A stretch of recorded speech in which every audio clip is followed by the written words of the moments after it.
Gimana kabarnya hari ini? Sehat ya, alhamdulillah. Ini alhamdulillah kita bisa bertemu ya di hari sesuai dengan janji kita bahwa hari ini kita untuk melakukan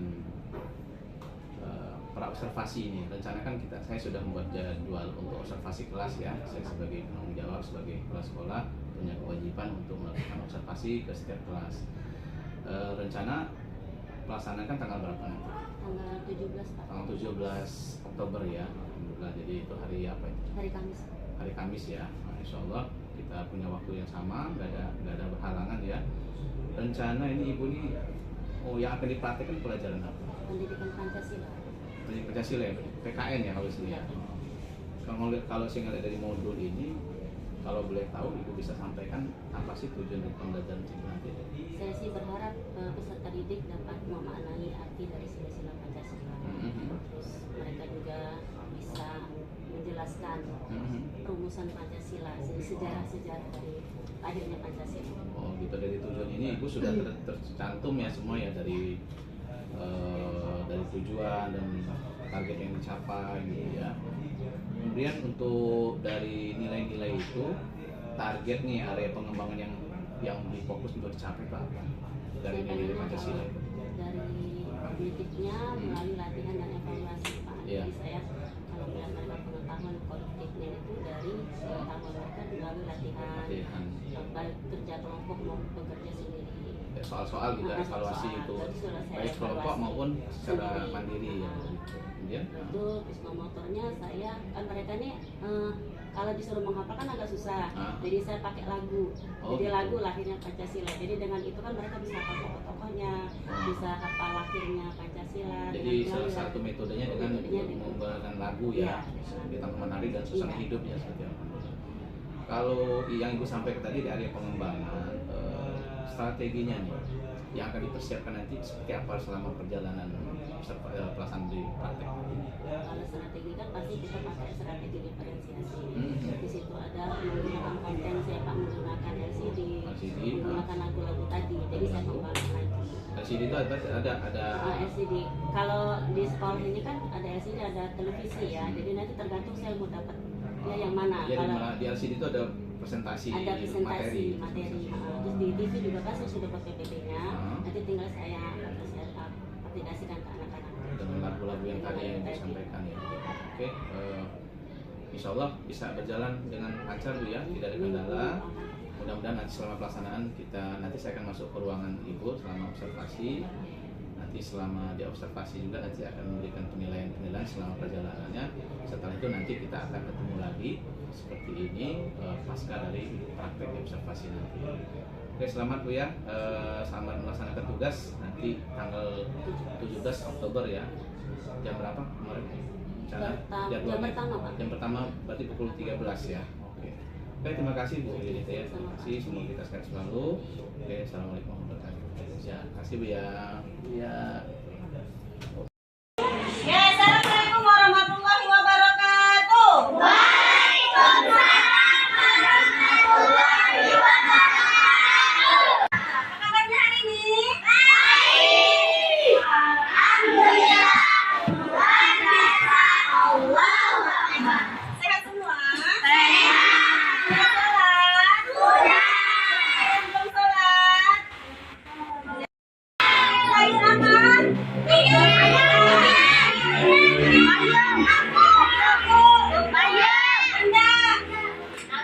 Jadi kalau kita makannya sehat, tubuhnya akan kuat. Jadi jangan bosan makan sayur. Oke, hari ini kita mau mulai pembelajaran, tapi sebelum kita mulai kita berdoa seperti biasa. Ayo Amza, ketua kelasnya.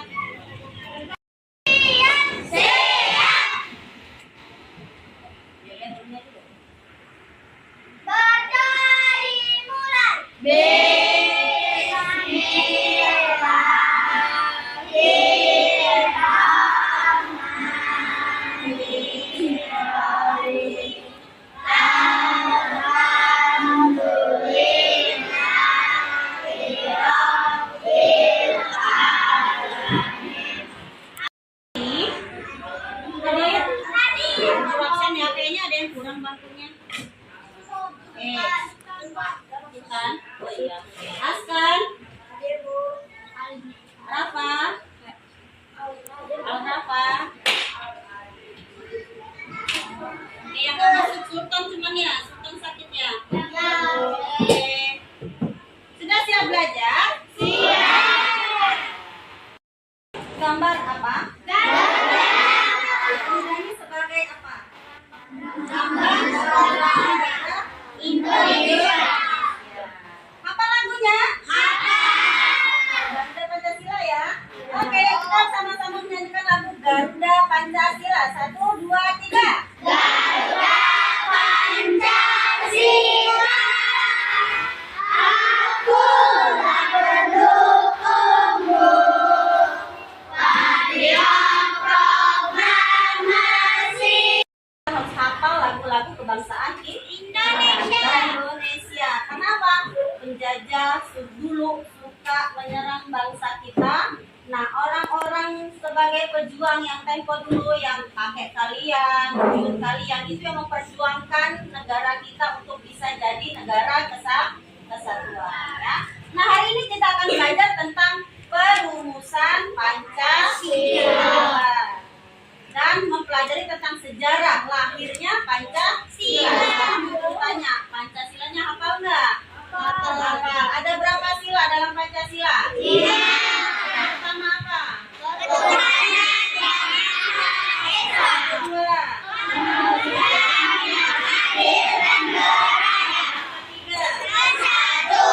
Indonesia.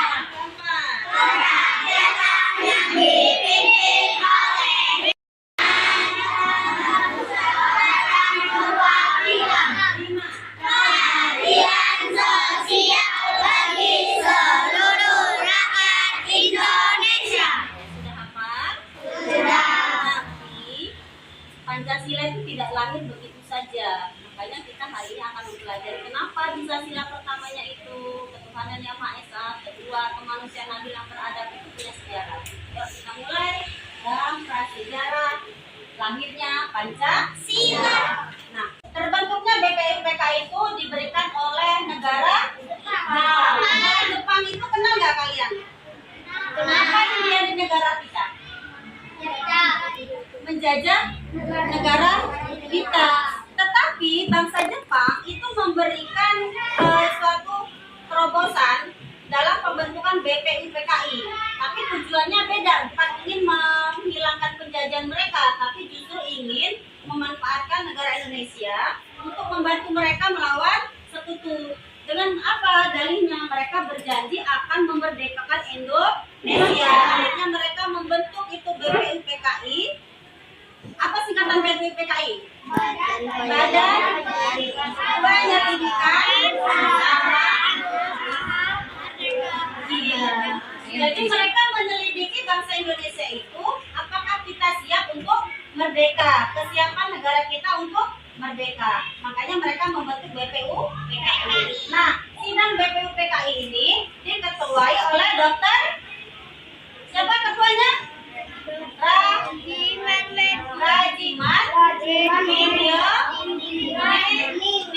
Nah, itu ketua BPUPKI. Mereka mengadakan sidang dan meminta saran kepada 3 tokoh. Insinyur Soekarno, lagi Muhammad Yamin. Ketiga tokoh inilah yang memberikan saran kepada Dr. Rajiman sebagai ketua untuk pembuatan atau pengesahan dari Pancasila, dari pembentukan Pancasila, ya. Nah, memberikan saran bahwa sila pertama itu adalah pri kebangsaan, yang kedua pri kemanusiaan, yang ketiga apa? Pri ketuhanan, yang keempat pri kerakyatan, yang kelima kesejahteraan rakyat. Nah, beda lagi dengan Profesor Dr. Mr. Supomo. Apa yang dia sarankan? Kebangsaan,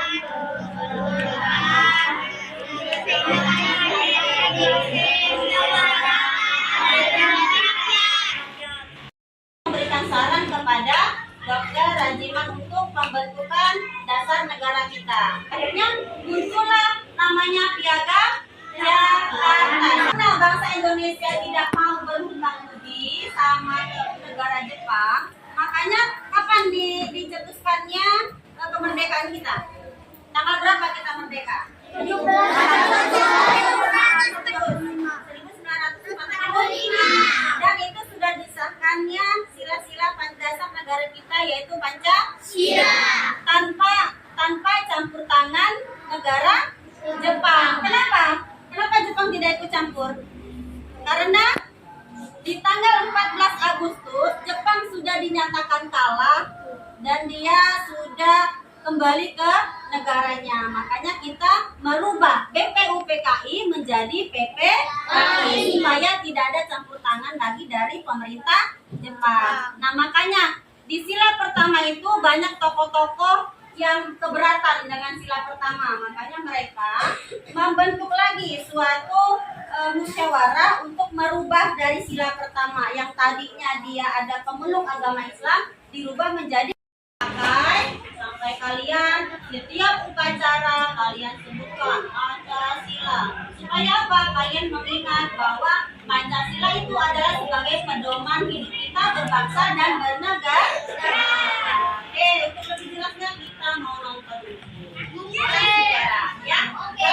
Kita membahas tentang sejarah perumusan Pancasila dari Mapel Pendidikan Pancasila fase B kelas 4 SD. Selamat belajar.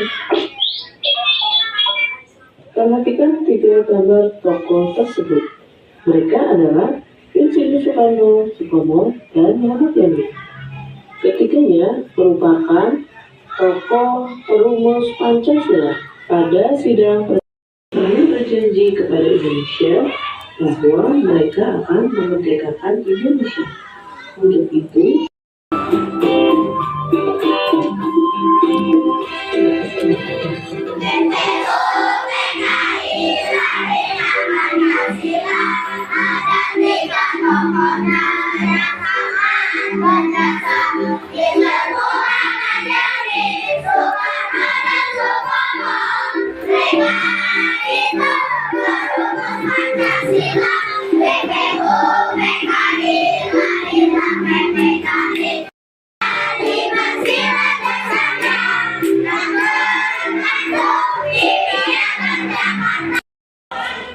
Ini nanti kalian isi, tulis nama kelompoknya. Terus masing-masing kalian akan berdiskusi tentang masalah-masalah yang sudah Buku tuliskan di sini. Ya, semuanya bekerja. Setelah itu kalian akan mempresentasikan ke depan, pilih ketuanya. Ya.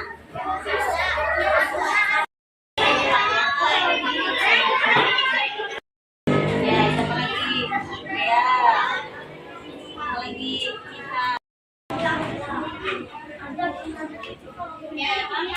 kita lihat dari yang ini tulis lima gagasannya. Ya, ada satu gagasan kan berarti di sini. Sudah selesai, berarti tugas kalian adalah satu kelompok menunjuk satu orang untuk mempresentasikan di kelas, di depan kelas, ya. Dimulai dari kelompok satu. Kelompok satu.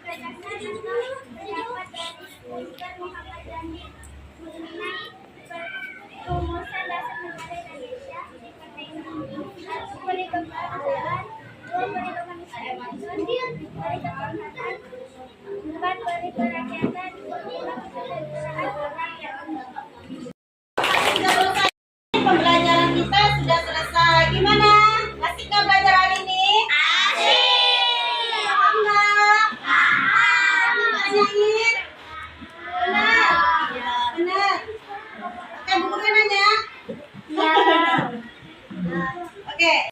Hari ini adalah BPUPKI itu dibentuk oleh negara Jepang. Setelah itu lahirlah Pancasila. Apa nama sila-silanya? Ada berapa sila? 5. Yang pertama apa? Ketuhanan Yang Maha Esa. Kedua?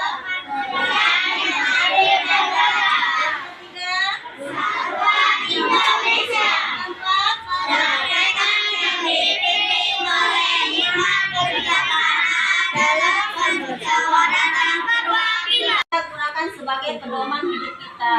Jadi yang pertama, ketuhanan keimanan. Kita harus punya Tuhan, harus taat kepada Maha Pencipta. Yang kedua, kemanusiaan, berarti kemanusiaan yang adil dan beradab. Berarti sesama manusia kita harus saling menghargai, tolong menolong, dan cinta dan damai. Yang ketiga, persatuan Indonesia, berarti seluruh Indonesia itu harus bersatu, ya. Yang keempat, kerakyatan yang dipimpin oleh hikmat kebijaksanaan dalam permusyawaratan perwakilan. Itu kita mengarah kemana? Musyawarah untuk mufakat. Contohnya apa? Demokrasi. Yang kelima, keadilan sosial bagi seluruh rakyat Indonesia, bahwa kita ini harus bersikap adil kepada siapapun, tidak boleh memilih teman. Jadi kalian selama ada di sekolah tidak boleh membanding-bandingkan antara teman satu dan teman yang lain.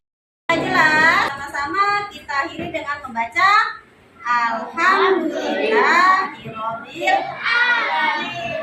Ucapkan selamat belajar untuk materi selanjutnya. Wassalamualaikum warahmatullahi wabarakatuh.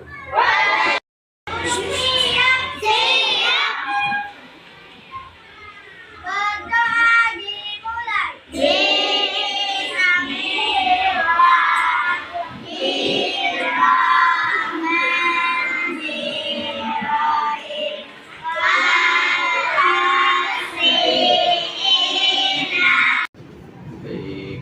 Assalamualaikum Bu Lunita. Alhamdulillah kita ketemu lagi nih. Setelah kemarin Ibu sudah mempraktekkan secara langsung ya, saya berada di kelas observasi pelajaran di kelas Ibu. Nah kemarin kan Ibu mempresentasikan praktek pembelajaran berkaitan dengan mata pelajaran PPKN ya, berkaitan dengan nilai Pancasila. Ya. Kalau saya lihat sih sudah suasana di kelas Ibu sudah menguasai kelas, kemudian sudah menarik, anak-anak juga ikut terlibat aktif. Dan kalau boleh saya ingin tahu nih gimana perasaan Ibu setelah melaksanakan kegiatan pelajaran tadi? Ya perasaan kalau ketemu anak-anak pasti senang. Senang ya? Senang. Cuman ya kita kan harus punya metode yang benar-benar, karena kan di kelas itu kan bermacam-macam siswa. Itu yang harus saya gali lagi. Gali lagi ya, dengan tipe-tipe anak tadi itu ya. Kan Ibu kan dimodulkan secara berdiferensiasi ya, dengan tipe-tipe anak tadi itu pelajaran.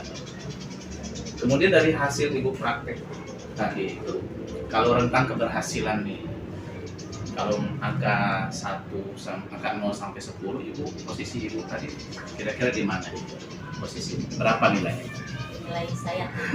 Dan nilai keberhasilan Ibu dalam praktek. Keberhasilan saya. Ya kalau mengikuti keseluruhan sih, menurut saya keberhasilan itu ada, cuma masih ada di rentang 8 karena ya yang 2-nya itu ya menurut saya belum maksimal untuk mengatasi kekurangan anak.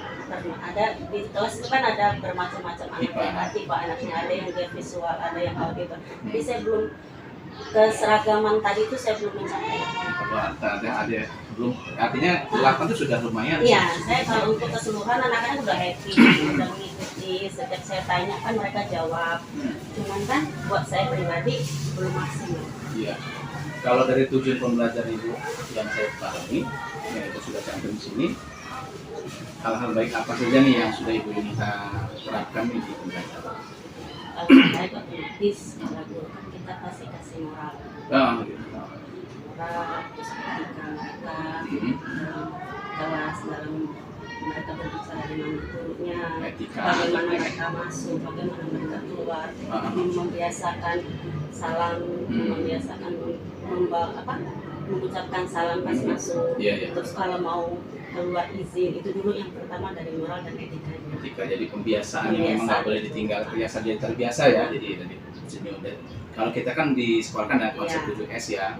Senyum, salam, sapa itu memang sudah dipraktikkan buat di kelas ya sobat. Jadi kalau dari tujuan pembelajaran tadi, menurut Ibu sudah tercapai ya? Kalau menurut saya pribadi, kalau maksimal 100% belum, karena kan menurut saya rentang saya masih ada kekurangan. Jadi kalau untuk keseluruhan anak sih, kita kan bagi per kelompok nih Pak. Kelompok anak-anak tuh dalam satu kelompok kan ada satu yang saya sisipin yang memang Iya. di bawah rata-rata gitu kan. Iya. Jadi yaitu kalau untuk keseluruhan anak-anak paham, Sudah cuman paham. kan ya kekurangan saya itu mengidentifikasi anak-anak yang kekurangan tadi. Oh, jadi artinya yang perlu ibu dari 7 yang perlu ibu Dari tingkatkan saya ya, sendiri, ingin tercapai itu yang kekurangan salah dari satu diri saya. perlu ditingkatkan lagi atau Iya. dari ibu pribadi atau dari siswanya? Dari pribadi saya, karena kan siswa kan tergantung kita. Oh gitu. Kalau melihat dari hasil pengamatan saya sih Bu, ya secara dari tujuan, kemudian dari ibu kan kemarin menggunakan berdasarkan sesi ya, kemudian kalau saya simpulkan sudah sangat betul ibu bilang tadi 8 tentang kalau kita sempurna nggak ada yang sempurna ya. Kalau 8, saya bahkan 8 sampai 9 sudah mendekati gitu ya. Bilang tadi 8 tentang kalau kita sempurna nggak ada yang sempurna ya. Kalau 8, saya bahkan 8 sampai 9 sudah mendekati gitu ya. Kalau menurut saya pengalaman saya pribadi, harapan saya sih memang harus dipertahankan dan tentunya bila perlu bisa meningkat gitu ya. Kemudian apa nih rencana ibu, rencana ke depan nih supaya tadi ada kekurangan yang perlu diperbaiki tadi itu pembelajaran di kelas ke depan kira-kira apa nih yang perlu ditingkatkan? Saya mungkin metode pembelajarannya ya Pak ya. Oh. Saya pentingnya Ah. saya tingkatkan lagi Iya. karena kan di sini kan ada pengelompokan anak, ada anak yang pakai audio, ada anak pakai visual, Iya. itu Ah. memang harus saya kelompokkan. Terus dalam pengelompokan itu saya harus sisihkan satu siswa yang memakai sistem tutor supaya tadi. Oh, terus supaya. Jadi anak yang menurut saya bisa dan saya tidak perlu mengarahkan. Kalau saya ini kan satu kelompok nih saya anggap bisa. Terus saya ambil satu dari kelompok yang bisa tadi saya masukkan ke kelompok yang menurut saya masih belum bisa. Kalau saya menerangkan soalnya kan pasti saya kasih yang berbeda. Betul. Gitu. Kalau yang ini kan kalau saya sama ratakan kan yang pintar makin pintar, yang Ya, makin ini tertinggal. tertinggal gitu. Jadi saya kasih soalnya yang memang berbeda, harus berbeda gitu. Jadi paling tidak dia mengikuti. Jadi itu rencana yang ke Rencana depan, saya. komitmen ke depan itu ada tutor sebaya tadi Iya. itu ya, ada tutor sebaya sehingga tidak ada, bahkan tadi kalau saya lihat kemarin memang sistem bagi kelompok juga kan nggak memang sesuai dengan masing-masing Iya. minat mereka ya, Iya. sesuai dengan minat mereka ada diferensiasi itu, ya artinya komitmen ibu ke depan insya Allah ada salah satu utamanya ada tutor sebaya, kemudian dari metodenya juga perlu ditingkatkan, bahkan mungkin ada metode-metode lain bisa jadi Bu, ya. Kan di kelas saya ada yang inklusi bahasa. Oh gitu, ya, oke.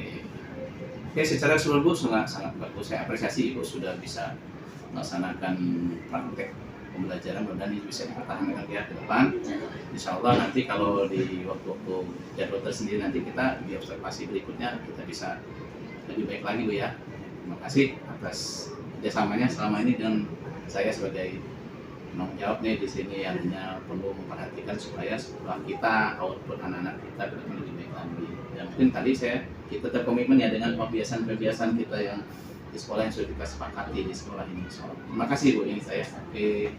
Assalamualaikum warahmatullahi wabarakatuh.